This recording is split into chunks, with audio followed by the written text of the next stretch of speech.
Hi, everybody. Watching the West Ham Network. Hope you're all safe and well, my friends. Happy Thursday. Hope your day's going well.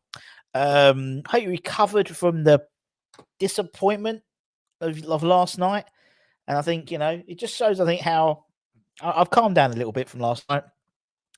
But for me, I think it just shows um, how much of a step change we've had in the last couple of weeks, to be honest, because we were really disappointed that we didn't win against Man United, who are probably one of the informed sides in the Premier League, having just won the Carabao Cup and everything. And it was there, wasn't it? It was there. It was there. But it's our season, isn't it? It's our season's been like that. There's been fits and starts, and now it's all about the Brighton game. I think in a way it could be a blessing in disguise. The reason being is obviously that's another game we need to play in terms of the quarterfinals. Obviously, we would have played Fulham at home if it happened, like we would have done. Although you knew if it did, we'd have drawn against Man City, who we probably play that weekend anyway in the league. Now, by the looks of it, I think that game will probably be moved. We're going to play Man City away on It's the last game before the international break, I think. So we may have a couple of weeks rest in March, which we bloody well need. Obviously, apart from the international players who will be playing international football, of course. But because April's, I think if we get through against AEK Larnaca, I think we've got 9 games potentially in April. It's not a long. It's 30 days. Have September, April, June, and November, all the way to 31. So 9 games. And there's a lot of obviously 2-week games and stuff like that as well, and playing some big sides as well. So maybe it might have just. I know it's like we could have got to the quarters, and you look at it, and we could have easily played Sheffield United or Blackburn, for example, in the semi-finals, and but it's just anyway. Amazon headlines association with KOMB.com, boys. 3 stories as per usual, and we're going to talk a lot about money today. Money makes the world go round, apparently. But according to Mr. Kretinsky, a lot more money than he had the other day. West Ham co-owner Danny Kretinsky has landed a £1 billion 15-year mega deal for energy supply in the UK. We know he's the second highest shareholder at West Ham, 27% of the club, which he bought in November 2021. Obviously, he's been repeatedly linked with an eventual full takeover. And there has been speculation for years that, the Sullivan and Gold families were going to sell their stakes in the club after March 2023, when this sort of embarrassment clause was taken in terms of us moving into London Stadium. Now, we know Mr. Kretinsky has his fingers in many different pies. He's got stakes in other big businesses such as Royal Mail, Sainsbury's, but the bulk of his estimated £4 billion worth is built in energy. Involvement in energy markets, and now his company has just been chosen to provide backup power to the UK by the National Grid for the next 15 years in a deal worth over £1 billion. It will see his company EPH build a new battery storage plant and a gas-fired generator in Yorkshire, he, rather than go through all the business news, it comes just a few weeks. The Telegraph reported that Kretinsky had talks with Greg Hands, who was the former Trade Secretary and now Conservative Party Chairman, to discuss his investment plans in the UK. Although whether full ownership of West Ham was discussed at that particular meeting, we do not know. Obviously, we know he's also had meetings with EFDC before his district council, LLDC, as well. So there's been conversations.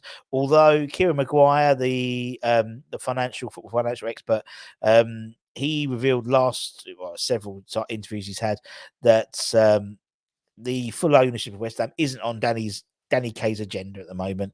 There's no enthusiasm for that takeover at the moment from his people. So, but he's got a lot more coffers, so that might help in the summer. Come out over the summer, a bit more money in the old pocket, in the old skyrocket.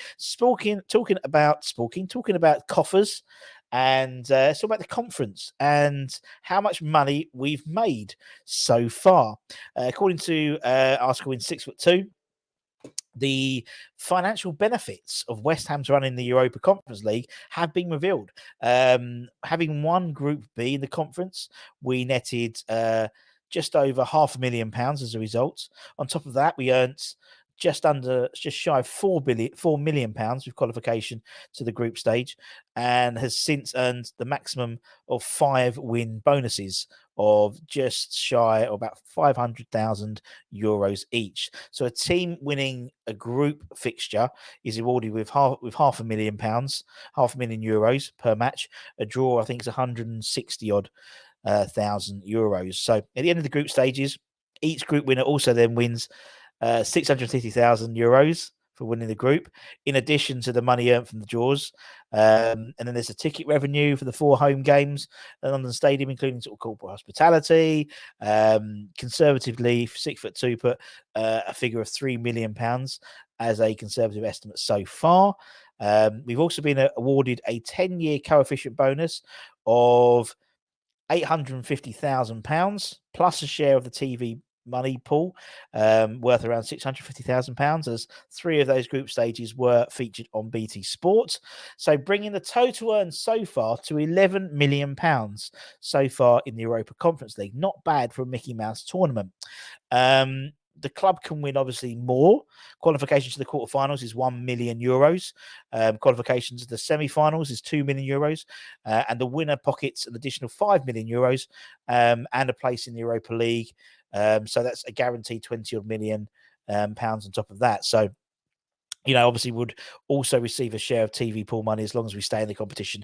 And obviously we get to keep the gate receipts for the home tickets as well. So there's a lot of money being made in the conference. So it just shows the importance of maintaining some sort of presence in Europe. So not through the league this year, gents and ladies, but maybe winning the tournament could then obviously put us into the Europa League next year, which itself is guaranteed because we're going straight into the group stages. So it guarantees us an amount of money rather than obviously this year we went in in the playoffs, didn't we, against Viborg, wasn't it? So we'll see what happens. And obviously there's a few more pennies in the coffers if we progress past AEK Larnaca, for example.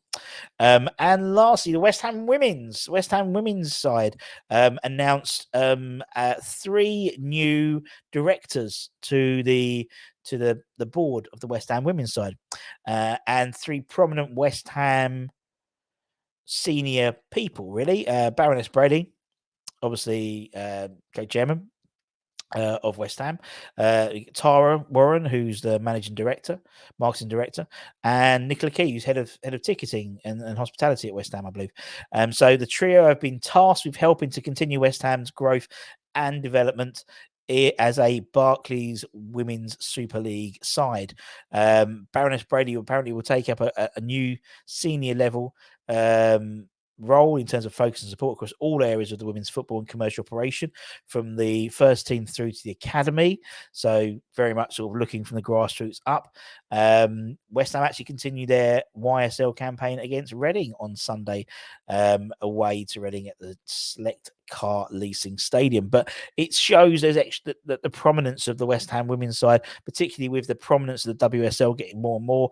We've got three big hitters at West Ham in terms of the corporate side now, in terms of overseeing, in terms of the directors of the board of the West Ham women. So it's great news for them. Great news for them. And obviously with us being knocked out, the men being knocked out of the FA Cup 5th round, the women being knocked out of the FA Cup 5th round, it's just the kids now, the under-18s in the semi-finals. Obviously, we find out after tonight, who we're playing in the semi-finals of the of the FA Youth Cup, with the home tie, a home tie for the next round. So we'll keep an eye on that, and that'll be reported back tomorrow in terms of who we get. It's either Sunderland or Preston North End on our side of the draw. The other side of the draw is Arsenal and Man City, basically. So we'll be playing one of them in the final, hopefully, if we get past either Southampton or Preston. So take care, stay safe, stay warm, stay humble. I did my ratings back at lunchtime today, so go and have a check out that and listen to what I've had to say and give me your thoughts. You probably disagree. And then we'll have news at 10 later on, a few transfer rumour stories. So take care, stay safe, stay warm, stay humble, and I'll see you guys very, very soon. Bye-bye.